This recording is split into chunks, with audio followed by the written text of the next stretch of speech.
जो दूरी है ये नजदीक में हो जाए, आप लोग सकुशल परिवार सब लोग सही रहे। आप लोगों का हाय फ्रेंड्स, आए वो बढ़िया होंगे। ज्योति सिंह का ये वीडियो देखने के बाद आप लोगों को कुछ समझ में आएंगे, आपका नहीं समझ आया तो प्लीज मेरे वीडियो को लास्ट तक। लोगों को पता है ज्योति सिंह कल पहुंची हुई थी काराकाट, लेकिन वहीं पे एक रिपोर्टर ने पूछ दिया कि पवन सिंह और आप एक साथ कब दिखेंगे।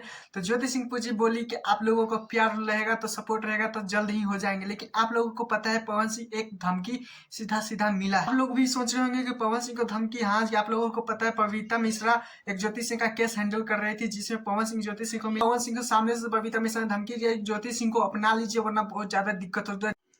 देख सकते हैं ये बबीता मिश्रा का इंस्टाग्राम पे पोस्ट किया हुआ मैसेज की लिखी है, साफ साफ लिखा है, पढ़ के मैं बता देता हूँ। ज्योति सिंह को एक्सेप्ट कर लीजिए, पवन सिंह अपना है और ज्योति सिंह को पास श्रेय और दुलार प्यार से ले जाइए। जैसे 8 महीना पहले सिंदूर डालकर गले लगाए थे उसी तरह से 5 को मैसेज भेजा गया है हाथ जोड़कर। और दोस्तों दूसरा भी मैसेज दिखाते हैं उसमें, तो अब आप लोगों को देखने के बाद आप लोगों का पूरा डाउट क्लियर होने वाला है, क्योंकि पवन सिंह को सच में बबीता मिश्रा ने धमकी।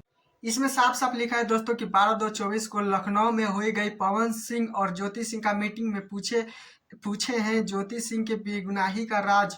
आज भी वो सबूत किसके पास है मैं जानता हूँ। ज्योति सिंह को कलयुग की हर कोई इशारा ही काफी होता है। पवन सिंह अपने पत्नी को स्त्री को सामान्य से अनुरोध है ले जाएं। किस तरह से बबीता मिश्रा ने साफ साफ स्टोरी लगाकर पवन सिंह के 1 लाख से समझिए तो धमकी ही दे रही है, तो समझिए तो ब्लैकमेलिंग किया जाता है कि ज्योति सिंह को वहां से ले जाए। लेकिन क्या है सच्चाई, आप लोगों को क्या लगता है कि पवन सिंह ज्योति सिंह को अपना लेंगे या नहीं? प्लीज कमेंट में जरूर बताइए। वीडियो बना दो, क्या मैंने गलती बोला नहीं बोला ये सारे कमेंट कीजिए। और हाँ, इससे पहले तो चैनल को सब्सक्राइब कीजिए।